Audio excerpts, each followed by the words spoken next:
What's up, guys? Welcome to Daily Dose of Reddit. This is your host, Zach, and today's subreddit is r/IDontWorkHereLady. This story's called, I Work Here Lady, just not there. Not sure if this goes in this particular forum, but here goes. About a year ago, I worked for a grocery chain store that had a pharmacy in good old Texas. Specifically, I was a pharmacy technician. The event in question takes place in December. As most healthcare workers know, December is like one of the busiest months for anything healthcare related. This is due to the fact that most people's original health insurance is ending for that year, change in the weather makes people sick, and sometimes the flu strikes early. On the grocery side of things, it's freaking busy because everyone is preparing for Christmas, buying food, presents, and etc. So about a week before Christmas, on a Saturday no less, my pharmacy was hit hard, and I mean hard. We had a huge amount of patients lining up at our pharmacy before it even opened, begging us to open early so they could get their meds. The flow of patients continued like that almost all day till we closed at 9 p.m. A lot of these people were really sick. I honestly thought there was some sort of apocalyptic event because we had so many patients that day. Turns out, most were there because of either the flu or refills. Tamiflu was flying off our shelves. At about 3 o'clock that day, I was manning the register, ringing up orders, and watching the line grow ever larger. As I scanned over the line, I noticed this one woman start to complain loudly and fidget. As she drew near the registers, the complaining seemed to intensify. I was nervous because, knowing my luck, I would probably have to deal with her. Sure enough, I won that lottery and won a bag full of crazy. The lady was around mid-30s, wearing what seemed to be nice dress clothes, white blouse, black dress, nice earrings, and a lot of makeup. This is the delightful conversation we had. Oh my god, finally! Why are y'all so slow today? I'm sorry for the wait. How can I help you? I'm here to pick up my daughter's birthday cake. It should be ready by now. If it's not, I need to speak with the supervisor immediately. I'm sorry, ma'am, but this is the pharmacy. We don't really have anything to do with the bakery. If you'd like, I can... Don't work here. Get me my cake. I have been waiting in line for far too long for any crap. I can assure you, ma'am, I do work here, but not in the bakery. Our order systems are different, and I won't be able to. That is not my problem. Go and get it now. She's getting agitated. Ma'am, I apologize, but we are really busy with patients today, and I cannot step away from my register to check on your cake. If you want, I can call that department and tell them you are on your way and for them to help you as soon as you get there. Do your damn job. I am a customer. You need to listen and do what I say. She's screaming at this point. Again, I apologize, but I work here in the pharmacy and not there in the bakery. I cannot help you aside from calling them.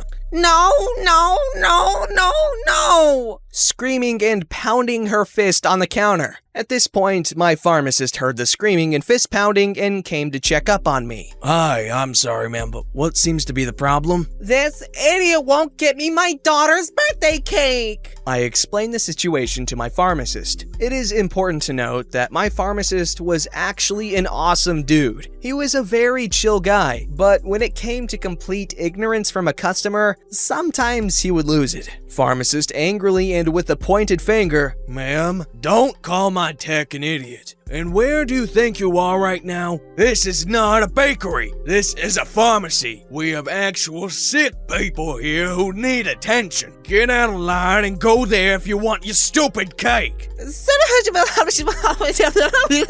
Lady, get the hell out of this line. I need my medicine. He just told you he can't help you. Get the hell out of the way. Don't freaking talk to me like that. You don't even get the frick out of here, you bench. My baby needs his meds. Who the hell are... At this point, many of the customers who actually needed the pharmacy had overheard everything that was going on, and many were pissed at the lady for taking up their time. 4 other people made comments and wanted her to leave. 2 other customers actually booed at her. Shocked at what was going on because people were turning on her and completely red in the face, the outrageous lady leaves in a big huff. My pharmacist and I just smirked at each other. I wanted to give medals out to each and every person who told her something. Moral of the story, just because you work in one department of the store doesn't mean you know everything that's going on with every department, let alone work for every department. As a great woman named Helen once said, that is not my job. This story's called Karen and Her Spawn Demands I Help Them Because I Apparently Work at a Trampoline Park. Backstory. This happened a while ago while I was at a birthday party, age 12. My classmate was celebrating at a trampoline park, and my friends had begun playing hide and seek with me, basically just hiding from me with no apparent reason. I started walking around to look for them, when I got bored of it and went on my phone. There were plenty of other people there. Cue Karen and her demon spawn. I was staring at my phone, talking on Discord with some gaming friends, when I suddenly heard a loud ahem. I look up and the following conversation goes like this. What are you doing? You should be ashamed going on your phone while you're at work. The slushy machine is empty and I need you to refill it. Excuse me, but I don't... She interrupts me. I don't care that you're on break. Go refill the slushy machine now or I will get the manager. Mommy, I want the slush.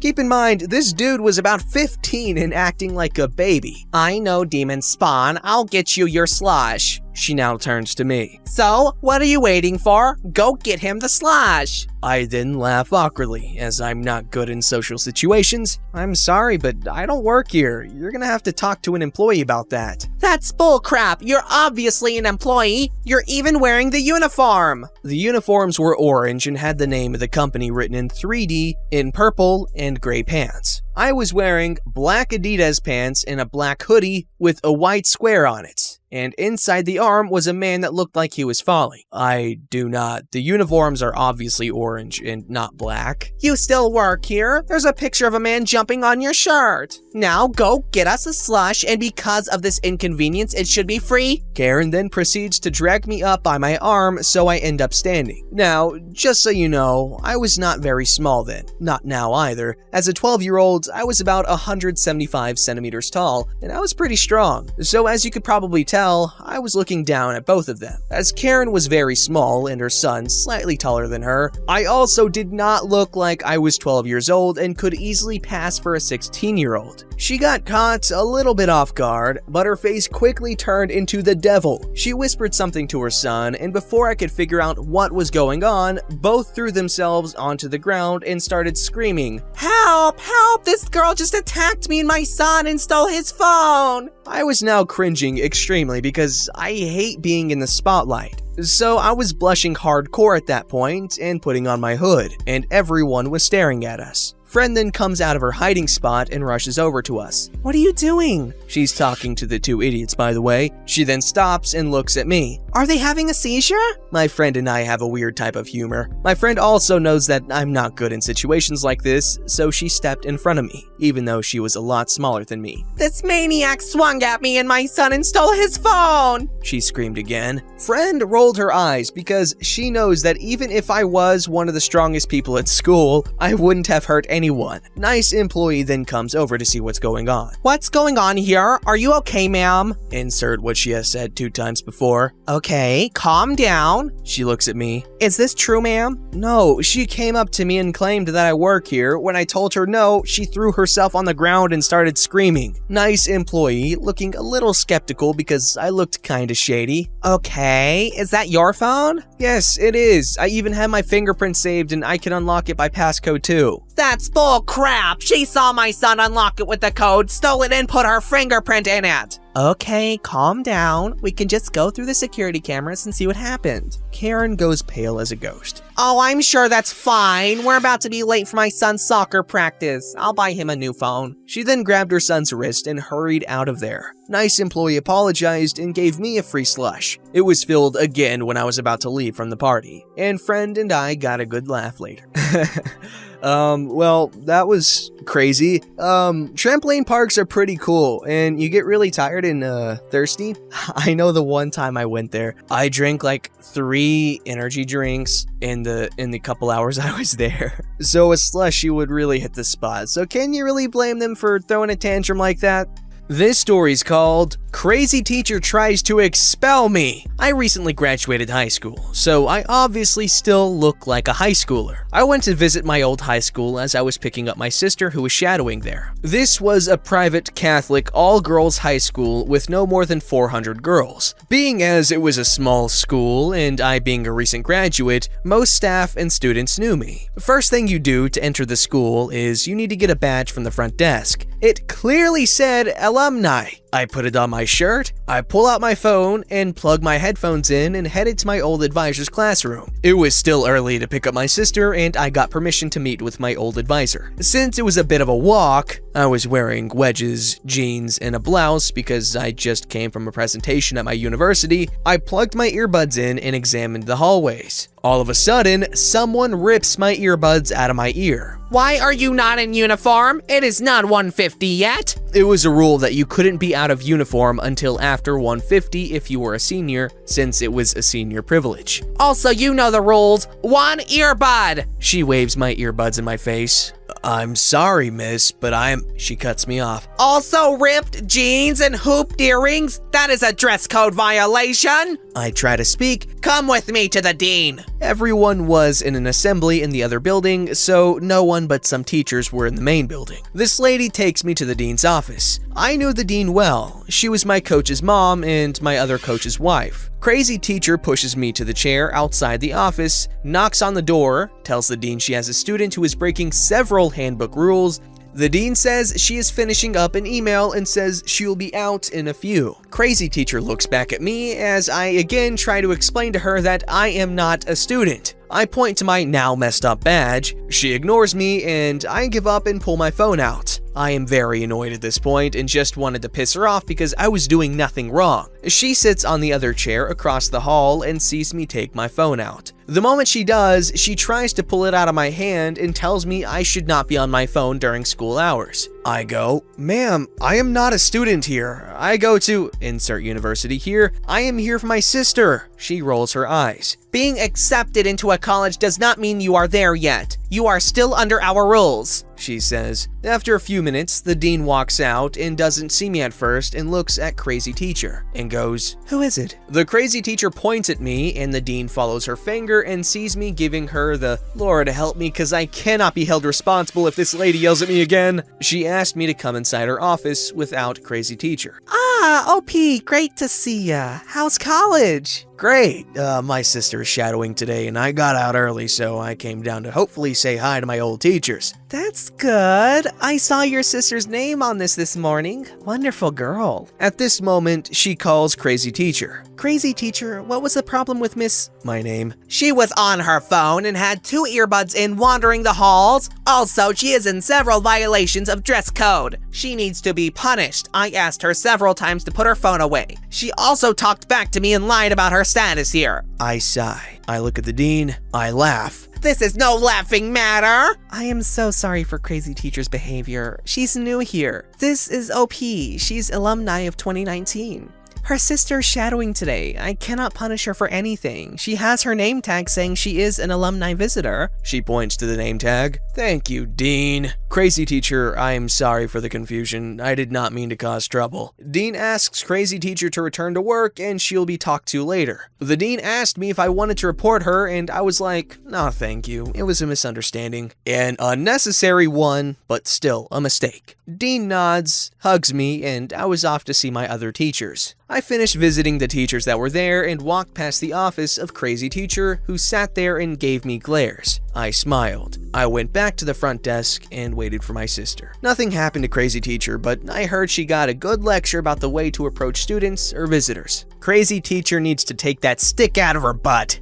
This story is called, I'm on my break, back off. This happened a few years ago, but I still remember it vividly. When I worked at my old job, which was right next to a Walmart, I would take my lunch break there since the Walmart has a Subway up front, and so I could pick up a few items without needing to make a special trip into the store after my shift was over. One day, I was walking through the store with my phone out. Pokemon Go just dropped and I wanted to get some steps in. And a woman, Walmart customer, saw me with my phone and scoffed at me under her breath in a really condescending way. Really? You're on your phone now? Since I didn't work there, I stopped, looked her in the eye, and spoke with a cold, emotionless tone. Yes, I am. I only have 30 minutes to take my break, pick up a few items, and eat my lunch. What I do with my time off is none of your business. The kicker is, at that particular job, I had to wear a blue polo shirt that made me look like a Walmart employee. So I think me talking back to her caught her off guard. She didn't say anything more, and I went and picked up my things, paid for them at the self-checkouts, and ordered my lunch, where I proceeded to keep playing Pokemon and savoring the look on that woman's face during my remaining 20 or so minutes. And even if I weren't on my break, who cares if I was on my phone? I was aware of my surroundings, moving around at the same pace as everyone else, and I wasn't in anyone's way. No one called a manager, the police weren't involved, and I didn't see that woman a second time. It was just a rare moment where I could tell someone off and not get in trouble for standing up for myself. I would put this in r/tales from retail, but for whatever reason, every story I want to post there is taken down by the moderators and they won't help me out. You know what? It's nice to have one of these stories that is very obviously free of embellishment, and it's more in line with what we're more likely to encounter. However, I'm not shaming those that try to make their stories more exciting. It's for our entertainment. Or for karma, but let's give them the benefit of the doubt. Don't forget to like, subscribe, and hit that bell to never miss an episode.